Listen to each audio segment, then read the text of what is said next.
विषय के सबसे महत्वपूर्ण अध्याय वर्णमाला, जिसे हम अंग्रेजी में अल्फाबेट बोलते हैं। वर्णमाला एक प्रारंभिक अध्याय है, एक प्रारंभिक श्रेणी है हिंदी विषय में।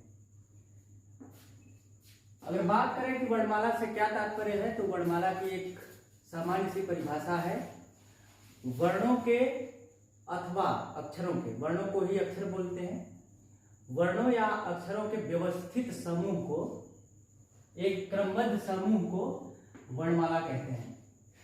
इस शब्द में ही छिपा हुआ है वर्णमाला का पूरा जो मूल है, इसी शब्द में छिपा है। जो ये माला है, कोई भी माला एक क्रम में बनती है। जब हम मोतियों को भी पिरोते हैं तो एक क्रम में जब पिरोते हैं तब जाकर के एक परिपूर्ण माला बनती है। हम देखते हैं कि 108 मनकों की यदि माला है तभी वो माला है। अगर 108 मनकों में से एक भी मनका गायब हो जाता है, 107 मनकों की माला को हम माला नहीं बोलते हैं, वो अशुद्ध माना जाता है। वो माला क्या है? अशुद्ध है। उसी प्रकार वर्णों के एक क्रमबद्ध एवं व्यवस्थित समूह को वर्णमाला कहते हैं। हम वर्णमाला के आगे इसमें शामिल अवयवों को जानने से पहले, इसमें शामिल तत्वों को समझने से पहले थोड़ा जानेंगे। कुछ टर्म्स हैं, एक ध्वनि और एक वर्ण या अक्षर। ध्वनि क्या है, वर्ण अथवा अक्षर क्या है? ध्वनि और वर्ण एक ही चीज है। थोड़ा सा मूल जो बारीक अंतर है वो यही है कि ध्वनि जो है इन्हीं वर्णों या अक्षरों का मौखिक रूप है। ध्वनि जो है, हम जो मुख से उच्चारित कर रहे हैं, इन वर्णों की जो ध्वनि कर रहे हैं, मतलब जो वर्ण है उनका मौखिक रूप जो है वो ध्वनि है। और इन्हीं ध्वनियों का लिखित रूप जो होता है, लिखित रूप वह वर्ण या अक्षर कहे जाते हैं। ध्वनि क्या है? मौखिक रूप है अक्षरों का या वर्णों का। यहां से एक प्रश्न बार बार परीक्षाओं में पूछा जाता है कि हिंदी भाषा की या किसी भी भाषा की सबसे छोटी इकाई जो होती है यही अक्षर। अक्षर कह देगा, कहीं वर्ण दे देगा, कहीं ध्वनि दे देगा, लेकिन हमारा जो आंसर होना चाहिए इसी के अनुरूप होना चाहिए। एक और प्रश्न ऐसा ही बनता है कि भाषा की सार्थक इकाई क्या होती है, तो वहां हमको भ्रम की स्थिति में नहीं पड़ना है। ये जो है ये सबसे छोटी इकाई है, और जो सार्थक इकाई की बात करेगा, सार्थक इकाई की, तो वह वाक्य है। सार्थक इकाई जो है किसी भी भाषा की सार्थक इकाई वाक्य है। क्यों है? हम यदि कोई अक्षर बोलते हैं, मात्र किसी अक्षर का उच्चारण करें, तो उससे हम जो प्रकट करना चाहते हैं वो समझ में नहीं आएगा, हमारा आशय नहीं समझ में आएगा। यदि हम एक शब्द ही बोल देते हैं तो सामान्य स्थितियों में उसका भी कोई आशय निकल करके, एक स्पष्ट आशय निकल करके सामने नहीं आएगा। हमको यदि अपनी बात किसी दूसरे को समझानी है, अपना उद्देश्य किसी के सामने एकदम स्पष्ट करना है, तो हमें पूरा का पूरा एक वाक्य बोलना होगा।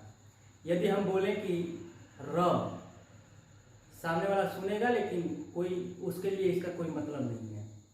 हम बोल देते हैं राम, र से बनने वाला ही एक शब्द है राम। राम बोलने से भी कोई फर्क नहीं पड़ता है। हाँ, कुछ संदर्भों में है, हम सामने वाले को बोलते हैं, यदि उसका नाम है राम तो उसको लगेगा कि हमें बुला रहे हैं, चाहे हमारा संबोधन कर रहे हैं।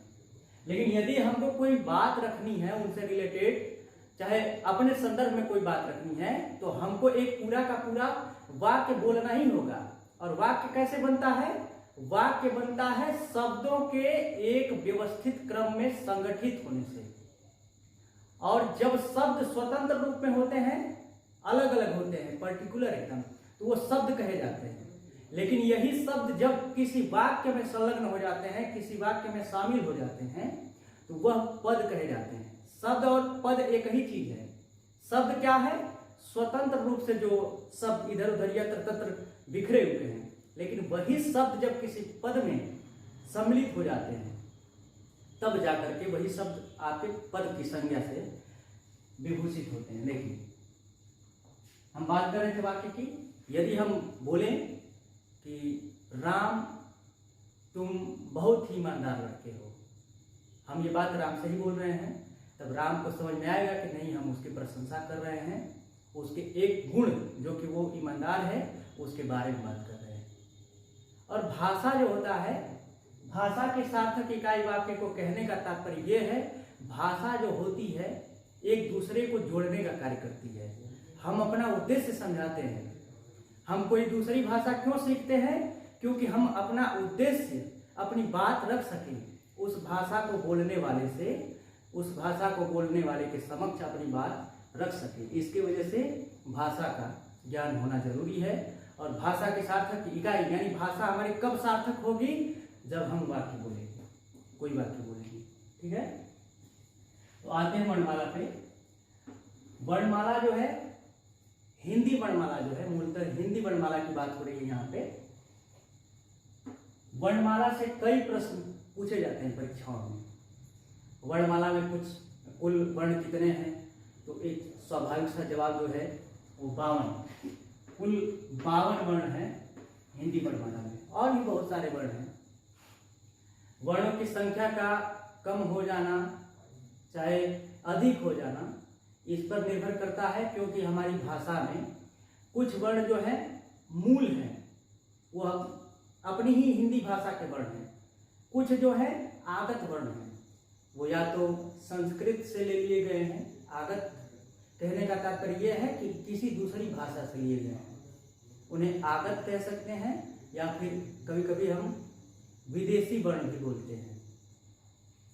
तो उसमें शामिल क्या है आगत वर्णों में? जैसे कुछ संस्कृत भाषा से लिए गए हैं वर्ण। जैसे एक वर्ण है री। री जो है संस्कृत भाषा से लिया गया वर्ण है, क्योंकि जो संस्कृत है हिंदी भाषा की मातृभाषा आदि जननी है, तो जननी से मिला हुआ एक वर्ण है री। अंग्रेजी भाषा से भी कुछ वर्ण लिए गए हैं। आप देखेंगे कि एक आगत स्वर की बात होती है, ये आ पे अर्ध चंद्र बिंदु जो लगता है। जैसे डॉक्टर बोलते हैं, डॉक्टर वाला और इसे आगत स्वर बोलते हैं। तो कुछ वर्ण है जो आगत वर्ण है या विदेशी वर्ण है, उस पर आगे बात करेंगे।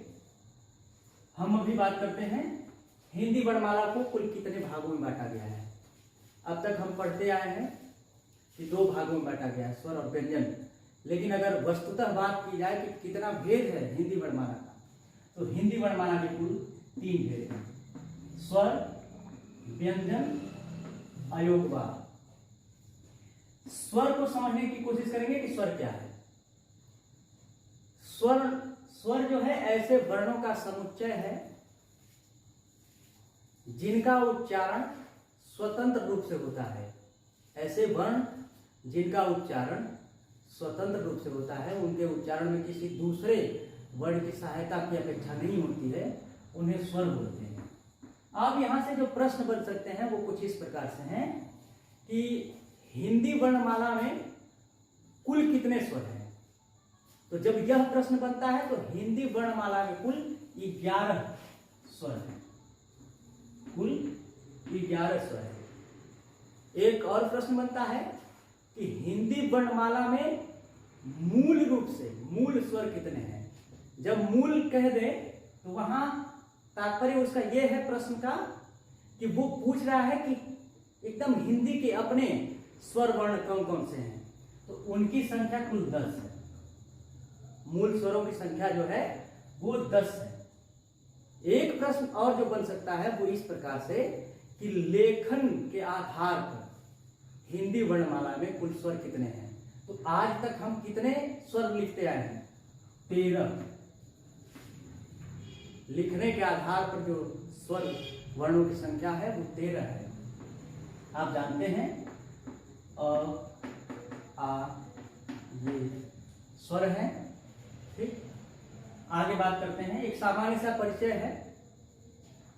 व्यंजन ऐसे वर्ण जिनका उच्चारण स्वरों की सहायता से होता है। ऐसे वर्ण या अक्षर जिनका उच्चारण स्वरों की सहायता से होता है उन्हें व्यंजन कहते हैं। व्यंजन आप देखेंगे, व्यंजन ये क क्या है? व्यंजन है। क की जो सर्जना होती है वो किस प्रकार से होती है? ये क जो है देखिए, ये शुद्ध, अगर हलंत लग गया तो ये शुद्ध व्यंजन है। इसमें जब ये अस्वर शामिल होता है तब जाकर के ये क बनता है। क की सर्जना होती है ये स्वर वर्ण के शामिल होने से। किसमें? ये क। ऐसे बोलेंगे क, एक झटके में हमारी श्वास बाहर आ रही है, लेकिन क, ये क बोलने के दौरान हम देखते हैं कि आखिरी क्रम में अ का उच्चारण होता है। तो जो व्यंजन है स्वर की सहायता से बोले जाने वाले वर्णों को व्यंजन कहते हैं। ये भी एक व्यवस्थित क्रम में होंगे, इनका बिखराव नहीं होगा, इधर उधर नहीं होंगे। एक निश्चित क्रम में जब सजाए जाते हैं, एक निश्चित व्यवस्थित क्रम में रखे जाने पर ये व्यंजन कहे जाते हैं। व्यंजनों की जो संख्या है, जो मूल व्यंजन है वो कुल 33 व्यंजन है। 33 व्यंजन कौन कौन से हैं? इन 33 व्यंजनों को बांट दिया गया है। एक वर्ग व्यंजन, वर्ग व्यंजन जो है इसमें कुल 5 वर्ग हैं। एक क वर्ग, एक च वर्ग, एक ट वर्ग, त वर्ग, प वर्ग। कुल 33 व्यंजनों को किस प्रकार से बांटा गया है, विभेद कैसे किया गया है, उसको हम समझने का प्रयास करेंगे। क वर्ग में क से अंग तक कुल 5, हर एक वर्ग में 5-5 वर्ण शामिल हैं। क से अंग तक, च से ञ तक, ट से अड़ तक, त से न तक, प से म तक। ये आखिरी के जो वर्ण होते हैं इन्हें पंचमा अक्षर अथवा नासिक के व्यंजन बोलते हैं। इनके उच्चारण में नाक से भी वायु बाहर होती है। इन्हें नासिक के व्यंजन अथवा पंचमा अक्षर, क्योंकि 5वें क्रम पर है।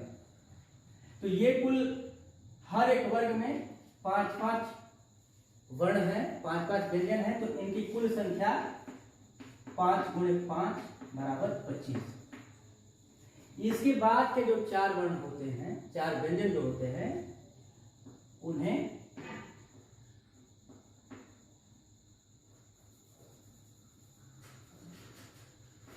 ऊष्म व्यंजन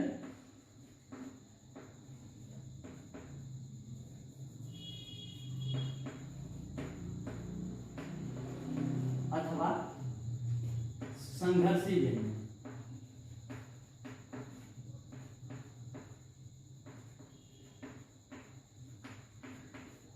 यहां एक बात रेखांकित कर देना आवश्यक जान पड़ता है। माफ करिएगा, ये गलत लिखा गया है हमसे। वर्ग व्यंजन, इन वर्ग व्यंजनों को हम स्पर्शी व्यंजन भी कहते हैं। स्पर्शी व्यंजन कहने का आशय इस बात से है कि इन व्यंजनों का जब हम उच्चारण कर रहे होते हैं तो हमारी जो जिह्वा है ये किसी न किसी स्थान विशेष को मुख में स्पर्श करती है। बिना स्पर्श किए हम शुद्ध उच्चारण नहीं कर पाएंगे। हम जब देखते हैं किसी को बोलते हैं कि तुतला करके बोल रहे हैं, तो वहां होता क्या है कि जो हमारी जीवा होती है यथेष्ट स्थान को स्पर्श नहीं करती है। इसकी वजह से उस व्यंजन का, उस वर्ण विशेष का उच्चारण सही प्रकार से नहीं हो पाता है। तो अस्पर्शी व्यंजन भी कहते हैं। इनका सीक्वेंस है जैसे क वर्ग से। क वर्ग के जो व्यंजन हैं इनका उच्चारण स्थान उच्चारण स्थान का तात्पर्य यह है कि हमारी जीभ जो है, हमारी जिह्वा जो है, जिस स्थान को, मुख में जिस स्थान को स्पर्श करती है, उस स्थान विशेष को, उस व्यंजन का उच्चारण स्थान बोलते हैं। तो क वर्ग जो है वो कंठ व्यंजन है, इनका उच्चारण जो होता है कंठ से होता है। दूसरा च वर्ग का जो उच्चारण होता है तालु, यानी तालव्य व्यंजन। ट वर्ग जो है इसका उच्चारण मूर्धा, आप देखेंगे दांत के ऊपर जो है मूर्धा होता है, मूर्धा। त वर्ग जो है इसका उच्चारण देखेंगे दंत, दंत व्यंजन बोलते हैं। इनका जो उच्चारण स्थान होता है वो दंत, जीभ जो है दांत को स्पर्श करती है। प वर्ग जो है इसको ओष्ठ व्यंजन बोलते हैं। प वर्ग के व्यंजनों का उच्चारण करते समय हमारी जो जिह्वा है, होठों को, आप थोड़ा सा संशय उत्पन्न होगा आपके मन में कि हर बार जिह्वा जो है कैसे कंठ को स्पर्श करेगी या फिर होठ को स्पर्श करेगी। ऐसा तो नहीं है कि जीभ अपना बाहर करके बोलेंगे, ऐसा नहीं है। जिह्वा का होना नितांत आवश्यक है हमें बोलने के लिए, अगर नहीं है तो जाहिर सी बात है हम बोल नहीं पाएंगे। जिह्वा प्रयत्न करती है, जिह्वा प्रयत्न करती है, और उस प्रयत्न को सफल बनाते हैं ये स्थान विशेष। जैसे होठ है, हम प बोले और अपने होठों को खुला छोड़ें, मुक्त छोड़ें, सोचे कि नहीं होठ स्पर्श नहीं होने देना है, तो प का उच्चारण संभव नहीं है। तो जिह्वा तो कार्य कर ही रही है, लेकिन उसका एक सहयोगी है होठ, जो सहयोग करके इस उच्चारण को सफल कर रहा है। प के व्यंजन के उच्चारण को सफल कर रहा है होठ और जिह्वा दोनों मिलकर।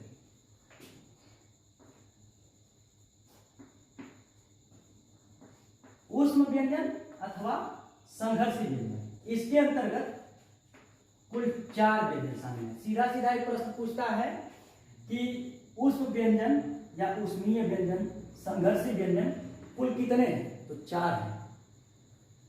4 कौन कौन से हैं?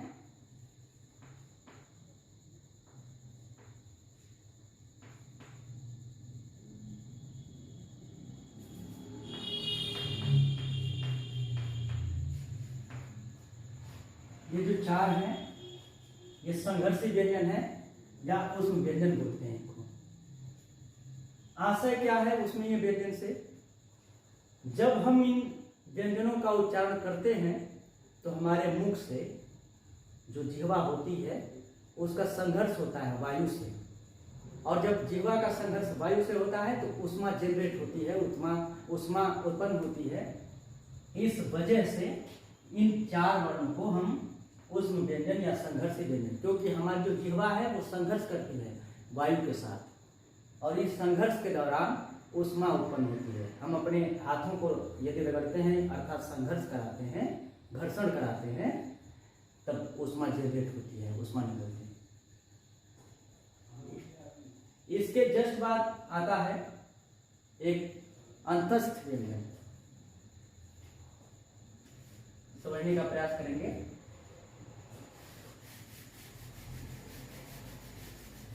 अंतस्थ व्यंजन में भी शामिल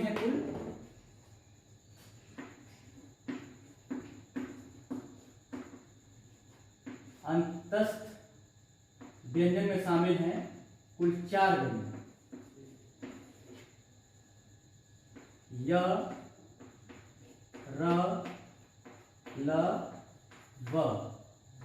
यहां से काफी कुछ चीजें हम सीखने का प्रयास करेंगे, कुछ बिंदु इसी में से हम निकल करके सामने आपके रखेंगे।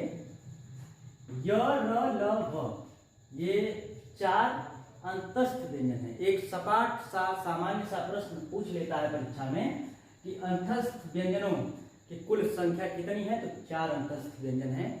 अंतस्थ व्यंजन का मतलब है कि इनका उच्चारण हम अंदर से करते हैं, इनका उच्चारण अंदर से। य, र, उच्चारण कहां से हो रहा है? अंदर से। ल, व, यहां से र और ल काफी महत्वपूर्ण है, यहां से प्रश्न बनता है।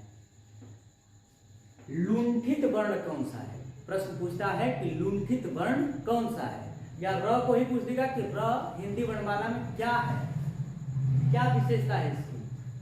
तो र जो है ये लुंठित वर्ण है। लुंठित का मतलब कि सांप जैसे लुटता है उस प्रकार से हमारी जिह्वा, हमारी जीभ में ऐठन होता है इसका उच्चारण करते समय। र बोल रहे हैं तो रिदम हो रहा है, तो ये र जो है लुंठित वर्ण है।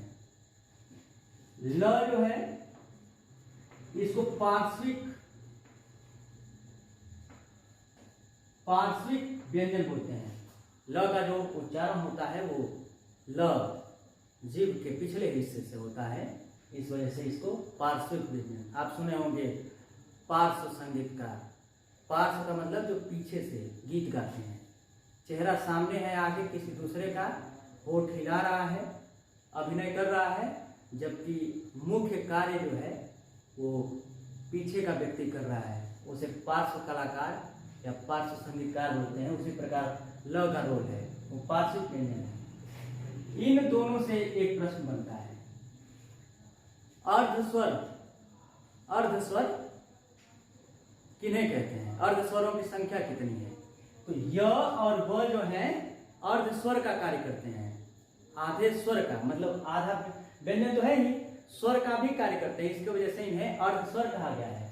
आप देखेंगे कि एक शब्द है कौवा, ये जो है स्वर वर्णों के स्थान पे प्रयुक्त होते हैं कहीं कहीं।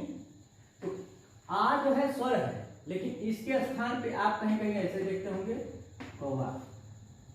तो आ की जगह ये जो स्वर है इसकी जगह ये प्रयुक्त हो गया। आप एक और शब्द देखेंगे महिलाएं, महिलाएं, ये देखिए ये स्वर है, इसको लिखेंगे तो ऐसे भी लिख सकते हैं महिलाएं, ये स्वर है, इसके स्थान पे ये प्रयुक्त हो गया य। इन विशेषताओं के कारण य और व को अर्धस्वर की संज्ञा दी जाती है। यहां से ये प्रश्न बन सकते हैं। तो हम देख लिए कि जो व्यंजन है उनकी कुल संख्या 25, 4 29 और 4 33।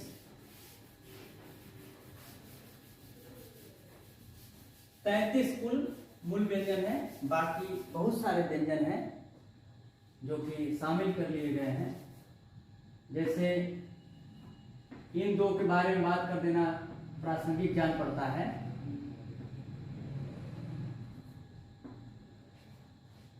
इन्हें द्विगुण व्यंजन या उत्क्षिप्त व्यंजन कहते हैं। इन्हें द्विगुण व्यंजन या फिर उत्क्षिप्त व्यंजन कहते हैं। ये हिंदी भाषा के एकदम मूल व्यंजन है, हिंदी भाषा के ही है। इनकी कुछ विशेषताएं हैं, वो कुछ इस प्रकार से हैं कि इनसे किसी भी शब्द की शुरुआत नहीं होती है। इनसे किसी शब्द की शुरुआत नहीं होती है, या तो ये शब्द के मध्य में होंगे या फिर अंत में होंगे, और इनका उच्चारण तभी संभव भी है। ये देखिए ड के नीचे ये लग गया है बिंदु और ढ के नीचे एक बिंदु लग गया है, तो एक नवीन व्यंजन की सर्जना हो गई है। यहां देखिए, तो मध्य में होंगे या फिर अंत में होंगे तभी इनका उच्चारण संभव हो पाएगा। अगर पहले लगा देंगे तो उच्चारण संभव नहीं है। देखिए जैसे ये एक शब्द है,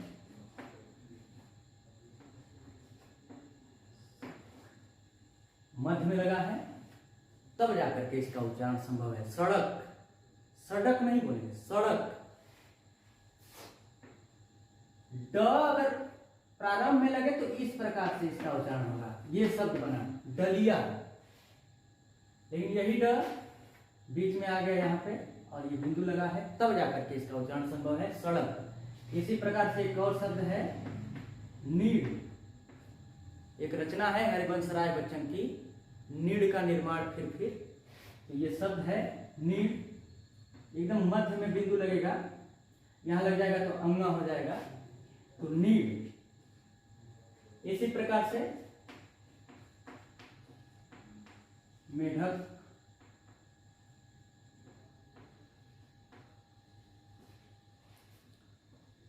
तो ये दो जो व्यंजन है द्विगुण व्यंजन है। द्विगुण व्यंजनों की संख्या क्या है?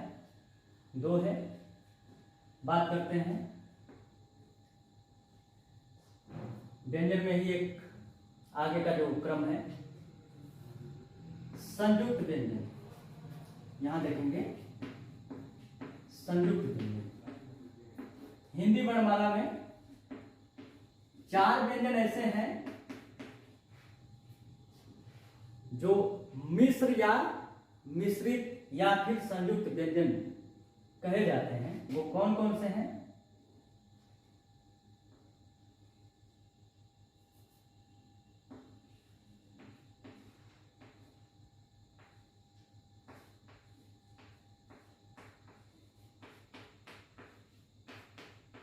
स्र, छ, त्र, ज्ञा और स्र। छ, त्र, ज्ञा और स्र, ये 4 जो व्यंजन हैं ये मिश्रित व्यंजन अथवा संयुक्त व्यंजन कहे जाते हैं, क्योंकि इनका जो निर्माण हुआ है, इनकी जो सर्जना हुई है वह 2 या अधिक, अगर स्वर को भी शामिल कर ले तो अधिक हो जाएगा, 1 से अधिक वर्णों के संयोग से मिलने से ये बनते हैं। जैसे छ का निर्माण पूछता है परीक्षाओं में, छ देखिए बना है क और ये मूर्धन्य स्वर, इसको मूर्धन्य स्वर बोलते हैं। इसका जो उच्चारण स्थान है मूर्धन्य, मूर्धा से होता है इसका उच्चारण मूर्धन्य स्वर। एक स ये भी होता है, इसका जो उच्चारण स्थान है वो तालु है, तालब पे स बोलेंगे। स देखिए जीवा जाकर के ऊपर स्पर्श कर रही है, तालु को स्पर्श कर रही है, दांत के थोड़ा सा ऊपर होता है तालु, छत जीभ के ऊपर जो छत है वही है तालु। एक स ये होता है, ये दंतव्य है, स ये छोटा सा है और इसका जो उच्चारण होता है दंतव्य। ये 3 स है, अंतर देख लेंगे, ये मूर्धन्य है, ये तालव्य है और ये दंतव्य है।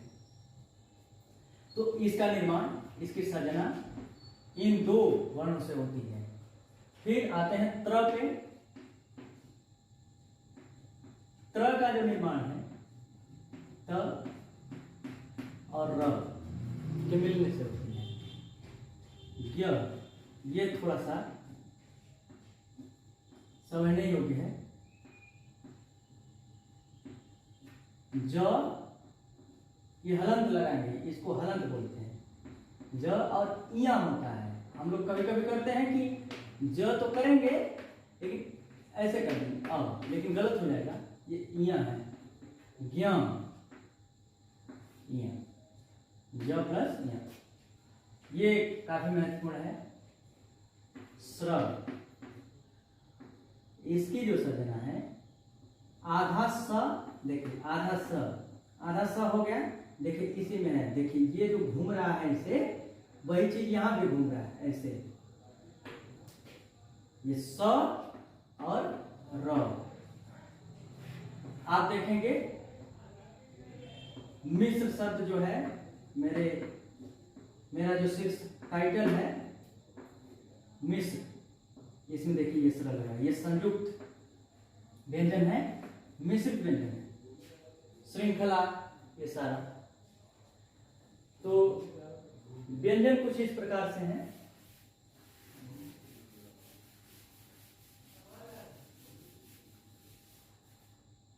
कुछ व्यंजन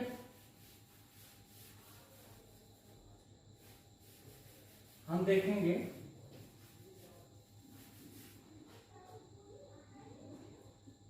अयोगवाह देखने के बाद कुछ टर्म्स और बचे हुए शेष हैं, उनके बारे में भी चर्चा करेंगे। अयोगवाह का शाब्दिक आशय जानेंगे कि शाब्दिक अर्थ क्या है, मतलब क्या है इसका। अ के योग से व्यंजन का वहन करने वाला है अयोगवाह कहते हैं। देखिए अयोगवाह वर्णों की कुल संख्या 2 है, एक अंग और एक अंग को अनुस्वार बोलते हैं, अंग को अनुस्वार बोलते हैं और को विसर्ग बोलते हैं। आप देखेंगे संधि जब हम पढ़ रहे होते हैं तो संधि कुल 3 भागों में बांट दी गई है। एक स्वर संधि जो स्वर और स्वर के मिलने से बनती है, व्यंजन संधि जहां एक न एक व्यंजन जरूर होता है, 2 वर्ण ही मिलते हैं तो संधि बनती है, और जब 2 शब्द मिलते हैं और एक नवीन शब्द की सृजना होती है तो वहां समास होता है। लेकिन जब 2 वर्ण मिलते हैं, शब्द ही होता है लेकिन एक शब्द का आखिरी वर्ण और दूसरे शब्द का प्रथम वर्ण मिल करके एक नवीन वर्ण बन जाता है और एक नया शब्द बन जाता है, एक नया पद बन जाता है। तो व्यंजन में एक वर्ण जो मिलेगा वो व्यंजन होगा और अवश्यमेव व्यंजन होना चाहिए, और एक जो होगा स्वर भी हो सकता है, व्यंजन भी हो सकता है। और दूसरा जो आधार होता है विसर्ग संधि का, वो आधार यही होता है, ये विसर्ग संधि ऐसे लगता है। जैसे यशोदा, यशोदा का यदि हम संधि विच्छेद करें तो यशः और प्लस धन दा, यशः धन दा, यशोदा, ये जो है ये विसर्ग है। तो ये आधार है, इन्हीं के आधार पर संधि को 3 भागों में बांटा गया है। तो अंग जो है अनुस्वार है, इसका ये साइन है, ये मात्रा है। स्वर के दौरान एक बात बताना हम भूल गए, स्वरों की मात्राएं लगती हैं, ये ध्यान में रखेंगे। ये मात्रा है और ये जो अ है ये देखिए। हम इस बात को समझने की कोशिश करेंगे जो हमने कहा कि अ के योग से व्यंजन का वहन करने वाला। देखिए अ, ये दोनों जगह अ है, अ क्या कर रहा है, ये कहीं ना कहीं व्यंजन ही है। ये किस प्रकार का, न का ही अलग रूप है अंग। क्योंकि देखिए अगर हम लिखें ऐसे कंचन, कहीं कहीं टाइप मिस्टेक करने से इसे हम पढ़ेंगे कंचन ही, तो न का ही कार्य करता है। न है क्या, व्यंजन है। तो अ किसको ढो रहा है, किसका वहन कर रहा है, व्यंजन का ही। ये अ जो है किसका वहन कर रहा है, अ के बाद आ रहा है ह, ढो रहा है इनको लेकर के, एक वाहन की तरह, एक वाहन की तरह ढो रहा है, ह को ढो रहा है। और ह क्या है, व्यंजन है। तो अंग और अ क्या है, अयोगवाह है। अ के योग से व्यंजन का वहन करने वाला अयोगवाह। अयोगवाह के 2 पार्ट हैं, एक अनुस्वार और एक विसर्ग। अनुस्वार कौन है, अंग है, विसर्ग कौन है, अ है। हम थोड़ा चर्चा कर लेंगे आगत वर्णों पे। आगत वर्णों में एक चीज शामिल है,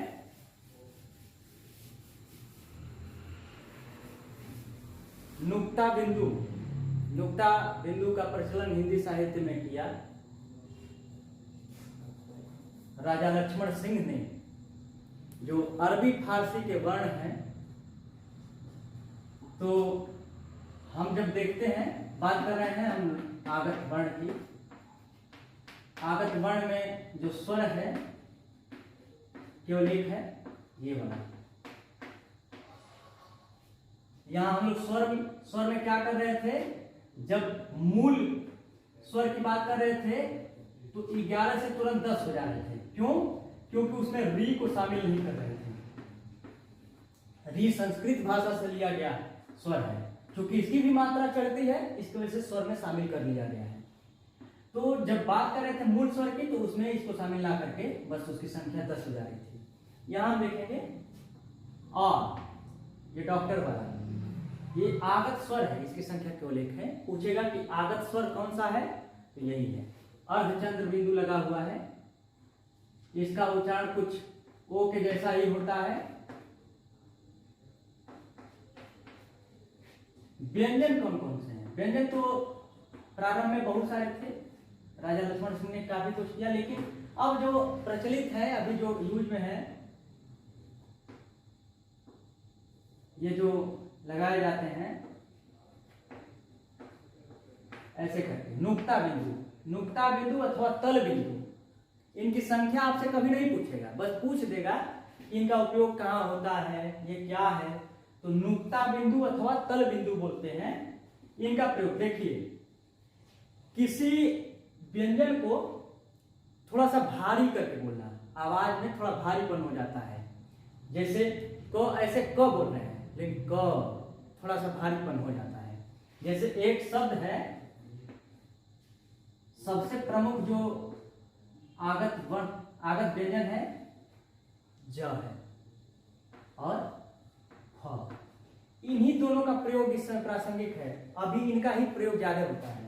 आप देखेंगे गजल को कुछ इस प्रकार से लिखते हैं, ऐसे हम बोल देते हैं लापरवाही से गजल, लेकिन गजल क्या होता है, गजल थोड़ा सा भारीपन आ जाता है आवाज में, उच्चारण करते समय उस वर्ण विशेष को हम थोड़ा सा भारी करके बोलते हैं, तो ये गजल ऐसे।